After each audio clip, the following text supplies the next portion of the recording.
एक समय की बात है, भगवान गौतम बुद्ध अपने शिष्यों के साथ बैठे हुए थे और उन्हें उपदेश दे रहे थे। तब उन्होंने अपने शिष्यों से कहा, क्रोध इंसान का सबसे बड़ा दुश्मन है। क्रोध करने वाला व्यक्ति खुद को हानि पहुंचाता ही है, लेकिन दूसरों को भी हानि पहुंचाता है। वो प्रतिशोध की आग में जलता है और अपने जीवन को बर्बाद करता है।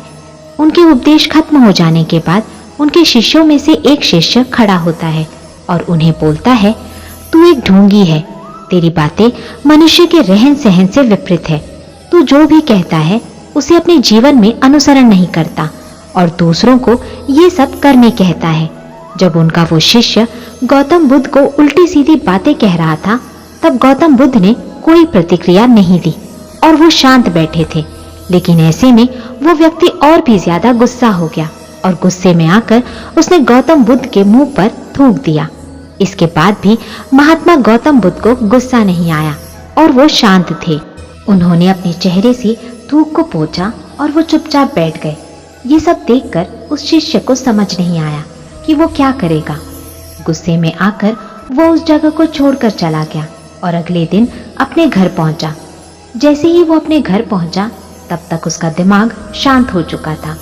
दिमाग के शांत होते ही उसे इस बात का एहसास हुआ कि उसने कितनी बड़ी गलती की है, उससे पाप हुआ है। वो खुद को मन ही मन कहने लगा, ये मैंने क्या कर दिया? मैंने महात्मा बुद्ध का अपमान किया है। ऐसा पाप मैं कैसे कर सकता हूँ? मैंने बहुत बड़ी गलती कर दी। मुझे जाकर उनसे माफी मांगनी होगी।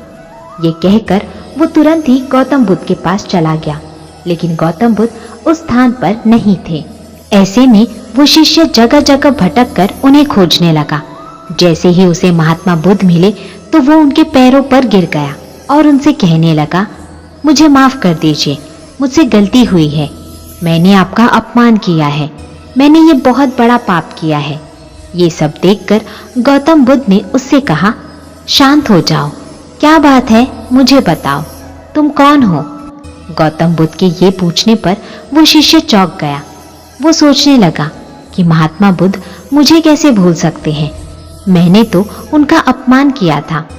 ये सोचकर उसने महात्मा बुद्ध से पूछा, मैं वही शिष्य हूँ जिसने कल आपका अपमान किया था और आप इतनी जल्दी मुझे भूल गए? महात्मा बुद्ध ने उस शिष्य से कहा, हमें कल की बातों को कल में ही छोड़ देना चाहिए। वो अच्छा हो या बुरा, उसके बारे में बार बार विचार नहीं करना चाहिए। मैं बीती हुई बातों को पीछे छोड़कर आगे चलता हूँ और ऐसा ही हम सबको भी करना चाहिए।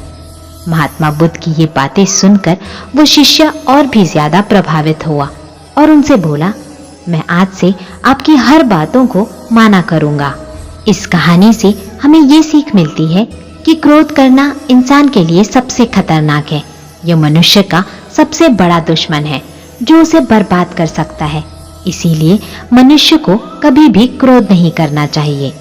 इस कहानी से हमें ये भी सीख मिलती है कि बीती हुई बातों को हमें भूलकर आगे बढ़ना चाहिए।